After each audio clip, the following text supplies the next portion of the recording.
আসসালামু আলাইকুম, স্বাগত জানাচ্ছি আরটিভির দুপুরের সংবাদে। পুরোটা সংবাদে আপনাদের সাথে রয়েছে নুসরাত সুজানা। হাড় কাঁপানো আর ধূসর কুয়াশার চাদরে ঢাকা রাজধানী সহ সারা দেশ।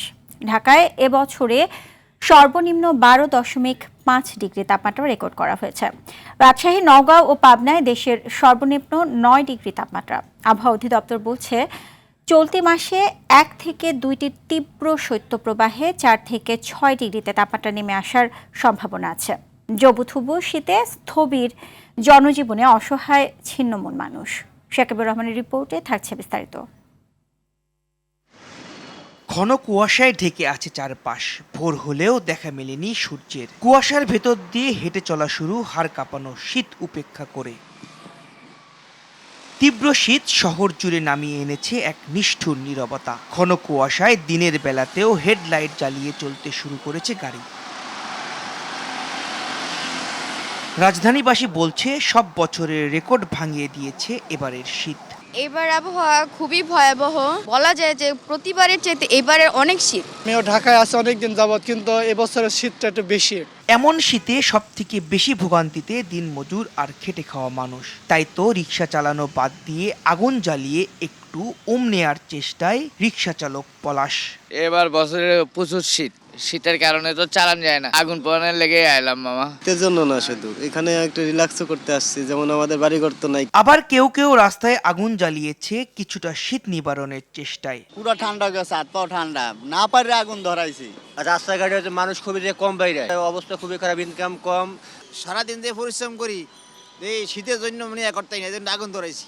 আবহাওয়া অধিদপ্তর বলছে, ঢাকায় সর্বনিম্ন তাপমাত্রা বিরাজ করছে। সারা দেশে হতে পারে 2-1টি তীব্র শৈত্যপ্রবাহ। যে পরিস্থিতি এখন দেখা যায়, এটা আগামী কয়েকদিন অব্যাহত থাকবে। জানুয়ারি আমাদের শীতলতম মাস, সেক্ষেত্রে তীব্র শৈত্যপ্রবাহের সম্ভাবনা রয়েছে। এবং আমাদের যে দীর্ঘমেয়াদী পূর্বাভাস যেখানে আমরা বলছি, তার 2 থেকে 3টে আপনার মৃদু থেকে মাঝারি ধরনের শৈত্যপ্রবাহ এবং 1 থেকে 2টি তীব্র শৈত্যপ্রবাহ বয়ে যাওয়ার সম্ভাবনা রয়েছে। শীত থেকে বাঁচতে বিত্তবানদের একটু সহায়তায় পারে কারো উষ্ণতা বাড়াতে। তাই তো সবাইকে এগিয়ে আসার আকুতি ছিল অনেকের মুখে। বুড়া মানুষ আর আমি কি কাজ করা পারি বাবা। শাকিবুর রহমান, আরটিভি, ঢাকা।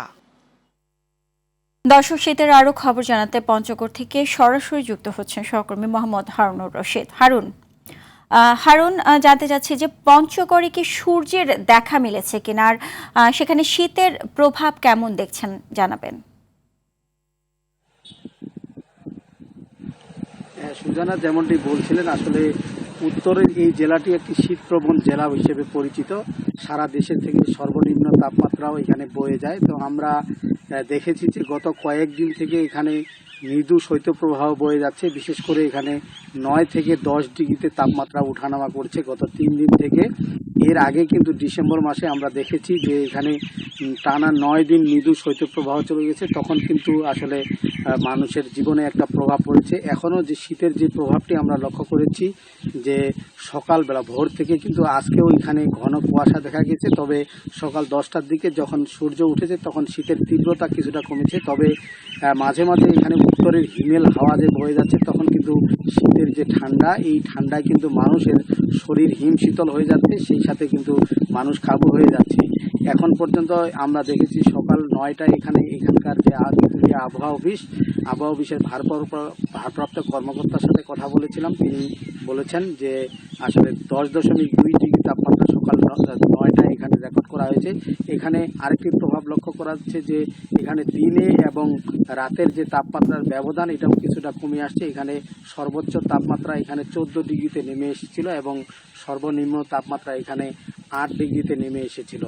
তো আজকের যে পরিস্থিতি, এখন পর্যন্ত সূর্যের দেখা মিলেছে, তবে কনকনে ঠান্ডা রয়েছে। মানুষ কিন্তু আসলে শীতের পোশাক ছাড়া ঘর থেকে বের হতে পারছে না।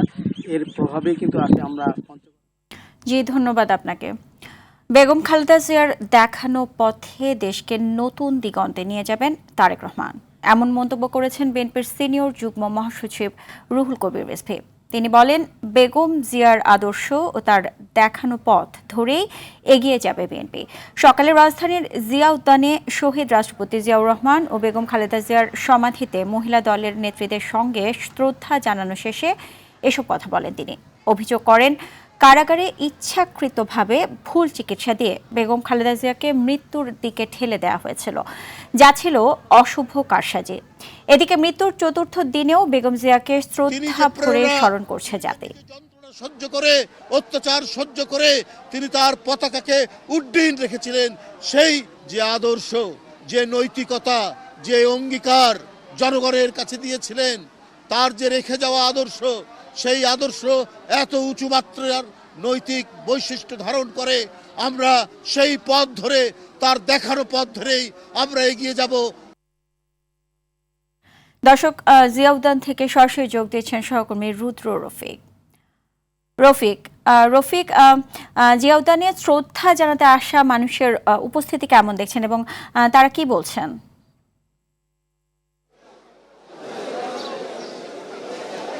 সুজানা, কনকনে শীত এবং কুয়াশাকে উপেক্ষা করে কিন্তু ভোর থেকেই শহীদ প্রেসিডেন্ট জিয়াউর রহমান এবং বেগম খালেদা জিয়ার সমাধিস্থলে সাধারণ মানুষ আসতে থাকেন, সাধারণ নেতাকর্মীরা আসতে থাকেন, বিভিন্ন পর্যায়ের দায়িত্বশীল নেতারাও কিন্তু এসেছেন।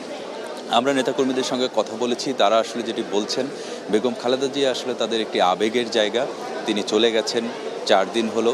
প্রতিদিনই কিন্তু আমরা দেখছি সকাল থেকে নেতাকর্মীরা আসছেন এবং তারা বেগম খালেদা জিয়ার সমাধিস্থলে ফুল দিয়ে শ্রদ্ধা নিবেদন করছেন, কবরটি জিয়ারত করছেন, দোয়া মোনাজাত করছেন এবং সৃষ্টিকর্তার কাছে প্রার্থনা করছেন যেন বেগম খালেদা জিয়ার বিদেহী আত্মার মাগফিরাত কামনা হয় এবং তিনি তাকে যেন জান্নাতের সর্বোচ্চ স্থানে সৃষ্টিকর্তা দাখিল করেন, সেই প্রার্থনা কিন্তু তারা করছেন। নেতাকর্মীরা বলছেন বেগম খালেদা জিয়ার চলে যাওয়া আসলে একটি অপূরণীয় ক্ষতি। এই ক্ষতি আসলে কোনোভাবেই পূরণ করা সম্ভব নয়। আগামী 100 বছরেও বেগম খালেদা জিয়ার মতো একজন নেত্রী দেশে জন্মাবে কিনা সেই সংশয় আসলে তারা প্রকাশ করছেন। শুধু যে দলীয় নেতাকর্মী আসছেন তা কিন্তু নয়, বিভিন্ন শ্রেণী পেশার মানুষ আসছেন, ছোট ছোট শিশুরা আসছেন। আপনি নিশ্চয়ই ক্যামেরার চোখে দেখতে পাচ্ছেন, একেবারে 5 থেকে 7 বছর বয়সী শিশুরাও কিন্তু এই শীতের মধ্যে এসেছেন। তারা আসলে কখনো বেগম খালেদা জিয়া কিন্তু নিজ চোখে দেখেননি। তারা তাদের বাবা মায়ের কাছে খালেদা জিয়ার গল্পগুলো শুনেছেন, সেই গল্পগুলো শুনেই বেগম খালেদা জিয়ার কবরটি একবার দেখার জন্য তারা এসেছেন। এছাড়াও আপনাকে একটু জানিয়ে রাখি, নেতাকর্মীরা যেটি বলছেন, বেগম খালেদা জিয়ার চলে যাওয়ায় আসলে দেশের যে ক্ষতি হয়েছে সেই ক্ষতিকে মোকাবেলা করার জন্য, সেই ক্ষতিকে পুষিয়ে নেওয়ার জন্য তারা তারেক রহমানের হাতকে শক্তিশালী করার প্রত্যয় ব্যক্ত করছেন এবং তারা প্রত্যাশা করছেন বেগম খালেদা জিয়ার যে আদর্শ, সেই আদর্শ ধারণ করেই তারেক রহমান আগামী দিনে একটি সুখী সমৃদ্ধ বাংলাদেশ বিনির্মাণ করবেন, সেই প্রত্যাশা কিন্তু নেতাকর্মীরা করছেন। আমরা জানি যে ইতোমধ্যেই সকালে দলের সিনিয়র যুগ্ম মহাসচিব রুহুল কবির রিজভী তিনি এসেছিলেন এবং তিনি অভিযোগ করেছেন যে বেগম খালেদা জিয়াকে আসলে ধীরে ধীরে কারাগারে তাকে বিনা চিকিৎসায়, আসলে ভুল চিকিৎসায় তাকে মৃত্যুর দিকে ঠেলে দেওয়া হয়েছিল বলে রুহুল কবির রিজভী আসলে অভিযোগ করেছেন। তো সব মিলিয়ে সকাল থেকেই নেতাকর্মীরা আসছেন, সাধারণ মানুষ আসছেন এবং বেলা বাড়ার সঙ্গে সঙ্গে এই সংখ্যাটা কিন্তু আরও বাড়বে বলে আমরা ধারণা করছি। সুজানা। জি রফিক, আপনাকে অসংখ্য ধন্যবাদ। কত শত গল্প আর স্মৃতি জমে আছে বেগম খালেদা জিয়াকে নিয়ে। যারা কাছ থেকে দেখেছেন কিংবা মিশেছেন, তাদের স্মৃতির ভাণ্ডার পূর্ণতা পেয়েছে নানা চরিত্রের বেগম জিয়ার গল্পে। ঢাকা বিশ্ববিদ্যালয়ের সাবেক উপাচার্য অধ্যাপক ডক্টর আফম ইউসুফ হায়দার খুঁজে পেয়েছেন মমত্ববোধ আর মাতৃস্নেহ ভাবাপন্ন একজন খালেদা জিয়াকে। গল্প ছলে যা তুলে ধরেছেন RTVর কাছে। বাকিটা দেখুন খান আলমিনের রিপোর্টে।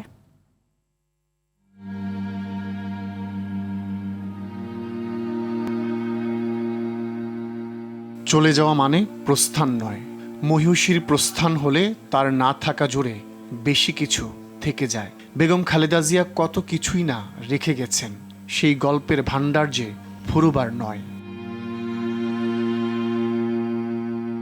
কত দিকে পূর্ণতা মেলে একজন মানুষের, বেগম খালেদা জিয়া যে সব পূর্ণতা নিয়েই চলে গেলেন। তার রাজনীতি, ব্যক্তি মানুষ, আপসহীন মানসিকতা, সব অধ্যায়ের নানা গল্প কাতর করে তোলে স্মৃতির মানুষগুলোকে। ঢাকা বিশ্ববিদ্যালয়ের সাবেক উপাচার্য অধ্যাপক ডক্টর আফম ইউসুফ হায়দার বেগম জিয়াকে নিয়ে স্মৃতির ভেলায় চলে গেলেন 1999 সালে। ফুটিয়ে তুললেন তার মাতৃসুলভ আচরণ আর স্নেহভাবাপন্ন মনোভাবের এক মমত্ববোধের গল্প। তখন বেগম খালেদা জিয়া বিরোধী দলীয় নেত্রী আর ডক্টর ইউসুফ ঢাকা বিশ্ববিদ্যালয়ের শিক্ষক সমিতির সভাপতি ও সূর্য সেন হলের প্রভোস্ট। আমার ডিউটাল আলসার হয়ে আমি বার্ডেন হসপিটালে ছিলাম। তো জানি না মানে ম্যাডাম নিশ্চয়ই খবর তো পাওয়ার কথাও নেই। আর আমি অত্যন্ত আশ্চর্য হয়ে গিয়েছিলাম যে হঠাৎ করে একদিন রাত্র 10টা সাড়ে 10টার দিকে খালেদা জিয়া এই বার্ডেম হাসপাতালে আসেন এবং আমার বিছানার পাশে বসে আমি কেমন আছি কী হয়েছিল সব কিছু উনি জেনেছেন। মানে আমার মা তখনও জীবিত ছিল, আমার মা আমাকে যেভাবে মানে হসপিটালে এসে আমাকে সান্ত্বনা দিয়েছেন বা আমাকে দেখছেন, উনি ঠিক ওইরকম করছেন। গল্পটা এখানেই নয় শেষ। 2002 সালেও রয়ে যায় এই গল্পের রেশ। তখন খালেদা জিয়া প্রধানমন্ত্রী, ডক্টর হায়দার সূর্য সেন হলের প্রভোস্টের পাশাপাশি বিজ্ঞান অনুষদের ডিন। হঠাৎ একদিন ডাক এলো প্রধানমন্ত্রীর কার্যালয় থেকে। সাক্ষাতের শুরুতেই বেগম জিয়া ফিরে গেলেন সেই 1999 সালে। তখন আমাকে জিজ্ঞেস করলেন, আপনার যে পেটে যে আলসারের জন্য আপনার যে ব্লিডিং হয়েছিল, আপনার শরীরের অবস্থা কী থাকে। উনি কত বছর আগের কথা, 1999 মতো হবে বোধ হয়, আর 2002-এর কথা, 3 বছর আগে। হ্যাঁ, সে কথা মনে আছে। আমার পেটে আলসার হয়েছিল, ডিউটেনাল আলসার হয়ে আবার ব্লিডিং হয়েছিল, এবং আমার কী অবস্থা, কী কেমন আছে, ওটা দিয়ে উনি শুরু করলেন।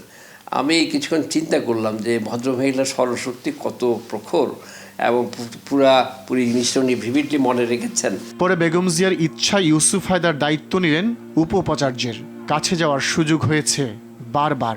একজন নির্মোহ প্রধানমন্ত্রীর বলিষ্ঠ নেতৃত্ব, উচ্চশিক্ষার প্রতি তার অবদান সবকিছুই দেখেছেন অবাক দৃষ্টিতে, আর নির্বাক হয়েছেন বেগম জিয়ার মহাপ্রস্থানে। খান আলামিন, RTV, ঢাকা। ত্রয়োদশ জাতীয় সংসদ নির্বাচনের মনোনয়ন দাখিল শেষে সম্ভাব্য প্রার্থীদের হলফনামা যাচাই বাছাই চলছে পুরো দমে। যা শেষ হবে আগামীকাল। ঢাকা 9 আসনের স্বতন্ত্র প্রার্থী তাসনিম জারার মনোনয়ন অবৈধ ঘোষণা করে বাতিল করা হয়েছে।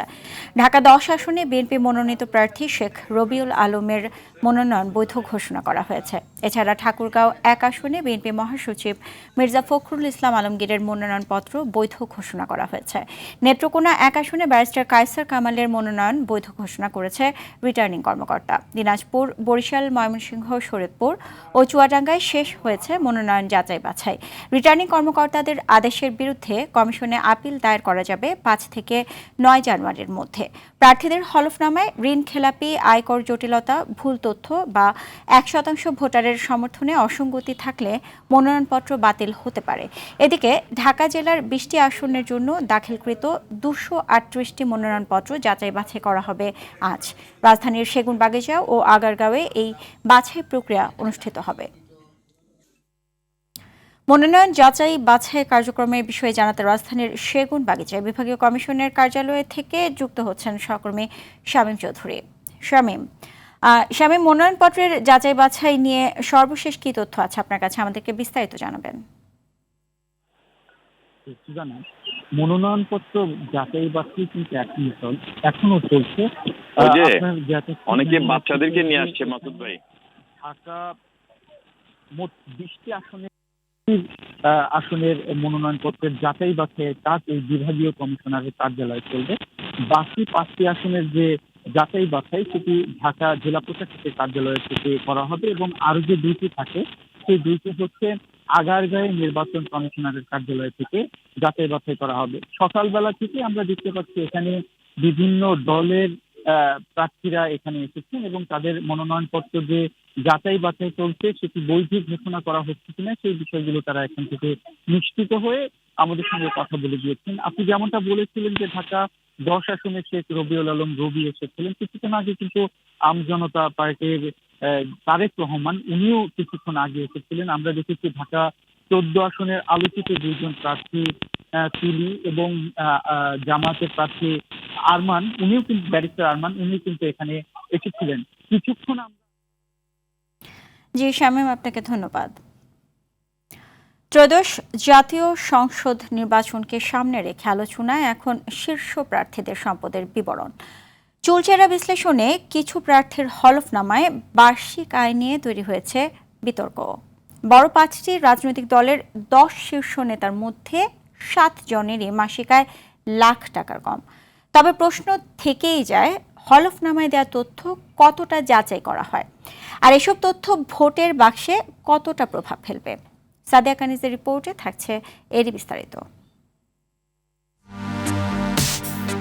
2008 সালের নবম জাতীয় সংসদ নির্বাচন থেকে প্রার্থীদের হলফনামা দেয়া বাধ্যতামূলক করা হয়। আইনের বাধ্যবাধকতায় জমা দেয়া এই নথি তুলে ধরে রাজনীতিবিদদের বয়স, পেশা, সম্পদের হিসাব, আয়ের উৎস, ঋণ, মামলা, এমনকি শিক্ষাগত যোগ্যতার তথ্য। সে সময় হলফনামায় 8 ধরনের তথ্য যুক্ত করা বাধ্যতামূলক থাকলেও এবার 10 ধরনের তথ্য দেয়া বাধ্যতামূলক করা হয়েছে। এবার নির্বাচনকে কেন্দ্র করে আবারও আলোচনায় নেতাদের হলফনামা। তবে বড় দলের প্রার্থীদের খুব বেশি সম্পদের আধিক্য দেখা যাচ্ছে না। আসন্ন ত্রয়োদশ জাতীয় সংসদ নির্বাচনে বগুড়া 6 ও ঢাকা 17 আসনের প্রার্থী হিসেবে রিটার্নিং কর্মকর্তার কাছে সম্পদের তথ্য দাখিল করেছেন বিএনপির ভারপ্রাপ্ত চেয়ারম্যান তারেক রহমান। সে অনুযায়ী তারেক রহমানের বার্ষিক আয় 6,76,353 টাকা। মোট সম্পদের পরিমাণ 1,96,80,185 টাকা। ঠাকুরগাঁ 1 আসনের প্রার্থী বিএনপি মহাসচিব মির্জা ফখরুল ইসলাম আলমগীর হলফনামায় জানিয়েছেন তার 4,06,54,715 টাকার সম্পদ রয়েছে। এই নেতার বার্ষিক আয় 11,83,133 টাকা। জামায়াতে ইসলামীর আমির ডাক্তার শফিকুর রহমান ঢাকা 15 আসনের প্রার্থী। তার বার্ষিক আয় 3,60,000 টাকা। পেশায় চিকিৎসক এই নেতা 1.5 কোটি টাকার সম্পদ দেখিয়েছেন। 34টি মামলার মধ্যে 2টি বাদে সবগুলোতে তিনি খালাস পেয়েছেন। একই দলের সেক্রেটারি জেনারেল ও খুলনা 5 আসনের প্রার্থী মিয়া গোলাম পরোয়ারের মাসিক আয় 39,000 টাকা। তার মোট সম্পদের পরিমাণ প্রায় 38 লাখ টাকা। ঢাকা 11 আসনের প্রার্থী জাতীয় নাগরিক পার্টির আহ্বায়ক নাহিদ ইসলামের বার্ষিক আয় 16 লাখ টাকা। তার 30 লাখ টাকার অস্থাবর সম্পদ রয়েছে। ঢাকা 13 ও বাগেরহাট 1 আসনের প্রার্থী বাংলাদেশ খেলাফত মজলিসের আমির মাওলানা মোহাম্মদ মামুনুল হকের বছরে আয় 13 লাখ টাকার বেশি। ব্যবসা ও শিক্ষকতার মাধ্যমে এই টাকা আয় করেন বলে নির্বাচনী হলফনামায় তিনি উল্লেখ করেছেন। বরিশাল 5 আসনের প্রার্থী ইসলামী আন্দোলন বাংলাদেশের সিনিয়র নায়েবে আমির মুফতি সৈয়দ মোহাম্মদ ফয়জুল করিমের স্ত্রীর 187 ভরি স্বর্ণালংকার রয়েছে বলে হলফনামায় উল্লেখ করেছেন। এর পাশাপাশি তার স্ত্রীর 7,20,000 নগদ টাকা ও বিভিন্ন খাতে 3,41,65,000 টাকার সম্পদ রয়েছে। নির্বাচন বিশ্লেষকদের মতে হলফনামা শুধু কাগজের হিসাব নয়, এটি রাজনীতিবিদদের স্বচ্ছতা ও জবাবদিহিতার একটি বড় পরীক্ষা। ভোটারদের জন্যও গুরুত্বপূর্ণ একটি দলিল। সাদিয়া কানিজ, আরটিভি, ঢাকা। পর্দা উঠল 30তম ঢাকা আন্তর্জাতিক বাণিজ্য মেলার। রাজধানীর পূর্বাঞ্চলে বাংলাদেশ চায়না ফ্রেন্ডশিপ এক্সিবিশন সেন্টারে মাসব্যাপী এ মেলা উদ্বোধন করেন বাণিজ্য উপদেষ্টা শেখ বশিরউদ্দিন। তিনি বলেন, এই মেলার মাধ্যমে বাংলাদেশে উৎপাদিত পণ্য রপ্তানিতে ইতিবাচক ভূমিকা রাখবে এবং নীতি সহায়তা আরও কার্যকর হবে। এবারের বাণিজ্য মেলায় ভারত, তুরস্ক, সিঙ্গাপুর, ইন্দোনেশিয়া, হংকং, মালয়েশিয়া সহ 11টি বিদেশি প্যাভিলিয়ন অংশ নিয়েছে। আরও জানাচ্ছেন এয়ার বাদল। পৌষের কনকনে শীতের মধ্যেই উদ্বোধন হলো ঢাকা আন্তর্জাতিক বাণিজ্য মেলা। রাজধানীর পূর্বাঞ্চলে Bangladesh China friendship exhibition centre জুড়ে ঐতিহ্যবাহী এ মেলার বিশাল আয়োজন। উদ্বোধন শেষে বাণিজ্য উপদেষ্টা বলেন, এ মেলার মাধ্যমে বাংলাদেশের পণ্য বিদেশিরাও ব্যবহারের সুযোগ পাবেন। নানা পণ্য রপ্তানির মাধ্যমে আসবে বৈদেশিক মুদ্রা। এই মেলায় অংশগ্রহণের মাধ্যমে নতুন বাজার সম্পর্কে ধারণা লাভ, আন্তর্জাতিক মান ও প্রযুক্তির সঙ্গে পরিচিতি এবং পণ্য উন্নয়নের সুযোগ পাবেন। আমি আশা করি উদ্যোক্তাদের সক্রিয় অংশগ্রহণ বাণিজ্য মেলাকে সফল করে তুলবে এবং দেশের রপ্তানি প্রবৃদ্ধিতে গুরুত্বপূর্ণ অবদান রাখবে। ব্যবসায়ী ও উদ্যোক্তাদের জন্য সরকারের পক্ষ থেকে বিভিন্ন ধরনের সুবিধা অব্যাহত থাকবে বলেও জানান বাণিজ্য উপদেষ্টা। ব্যবসা বান্ধব পরিবেশ তৈরি, স্বচ্ছতা নিশ্চিতকরণ এবং বিশ্বের সকল দেশের সাথে বাণিজ্যিক সুসম্পর্ক জোরদার করতে বাংলাদেশ প্রতিশ্রুতিবদ্ধ। দেশের রপ্তানি পণ্য বহুমুখীকরণের পদক্ষেপ হিসেবে সরকার নানামুখী কর্মসূচি বাস্তবায়ন করে চলেছে। এর মধ্যে রপ্তানিতে অবদান ও সম্ভাবনার বিষয় বিবেচনাক্রমে বিভিন্ন পণ্য খাতকে যথাক্রমে সর্বোচ্চ অগ্রাধিকার খাত ও বিশেষ অগ্রাধিকার খাত হিসেবে ঘোষণা করা হয়। এবারের মেলায় দেশ বিদেশের উদ্যোক্তাদের ৩২৪টি স্টলে বিভিন্ন ধরনের পণ্য প্রদর্শন ও বিক্রির ব্যবস্থা করা হয়েছে। গত ১ জানুয়ারি বাণিজ্য মেলা উদ্বোধনের কথা থাকলেও সাবেক প্রধানমন্ত্রী ও বিএনপি চেয়ারপারসন বেগম খালেদা জিয়ার মৃত্যুতে ৩ দিনের রাষ্ট্রীয় শোক ঘোষণার কারণে উদ্বোধন অনুষ্ঠান স্থগিত করা হয়েছিল। আর বাদল, RTV, ঢাকা। ঢাকা আন্তর্জাতিক বাণিজ্য মেলা থেকে যুক্ত হচ্ছেন সহকর্মী তৌহিদুর রহমান। তৌহিদ, উদ্বোধনী দিনে বাণিজ্য মেলার কেমন অবস্থা দেখছেন? সুজানা, আপনাকে ধন্যবাদ। আপনি যেমনটি বলছিলেন, বাণিজ্য উপদেষ্টা শেখ বশিরউদ্দিন একটু আগেই উদ্বোধন করলেন বাণিজ্য মেলার। এই মুহূর্তে যদি আপনাকে জানাতে চাই, আপনি দেখছেন আমার পেছনে এখনো বেশ কিছু স্টল এখনো কাজ চলছে। তবে এর আগে আমি ভেতরে বেশ কয়েকটি স্টলে ঘুরে দেখেছি। মূলত গৃহস্থলী পণ্য যেসব স্টলে পাওয়া যাচ্ছে সেইখানে প্রথম দিন হলো ক্রেতা বিক্রেতাদের ভিড় বেশ লক্ষণীয়। এছাড়া পোশাক এবং নারী উদ্যোক্তাদেরও কিছু পণ্য বেশ ওখানে ক্রেতা বিক্রেতা দেখা যাচ্ছে। সব মিলে প্রথম দিনে শীতকে উপেক্ষা করে, সকালে বেশ শীত ছিল, উপেক্ষা করে এখানে কিন্তু বেশ ক্রেতা এসছেন।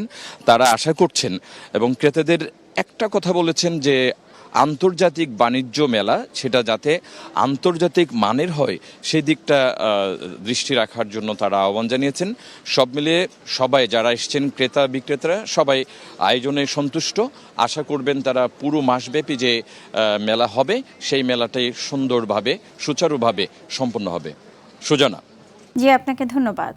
ভারত থেকে আরও 50,000 টন নন বাসমতি সিদ্ধ চাল কেনার সিদ্ধান্ত নিয়েছে সরকার। প্রতি কেজি চালের দাম ধরা হয়েছে 44 টাকা 1 পয়সা। দেশের সরকারি খাদ্য মজুদ বৃদ্ধি করে সরকারি বিতরণ ব্যবস্থা সচল রাখার স্বার্থে আন্তর্জাতিক উন্মুক্ত দরপত্রের মাধ্যমে এই চাল আমদানির অনুমোদন দিয়েছে সরকার। দরপত্রের সব প্রক্রিয়া শেষে টিএসসি কর্তৃক সুপারিশ করা রেসপন্সিভ সর্বনিম্ন দরদাতা প্রতিষ্ঠান ভারতের বগাদিয়া ব্রাদার্স প্রাইভেট লিমিটেডের কাছ থেকে প্রতি টন 359.77 মার্কিন ডলার হিসেবে মোট 1,79,88,500 ডলারে কেনার সিদ্ধান্ত নেওয়া হয়। বাংলাদেশি মুদ্রায় এর পরিমাণ 220,33,205 টাকা। প্রতি কেজি চালের ক্রয় মূল্য ধরা হয়েছে 44 টাকা 1 পয়সা। দুপুরের সংবাদে পর্যন্তই। জেলা সংবাদ বিকেল 4:45টায় দেখার আমন্ত্রণ রইল।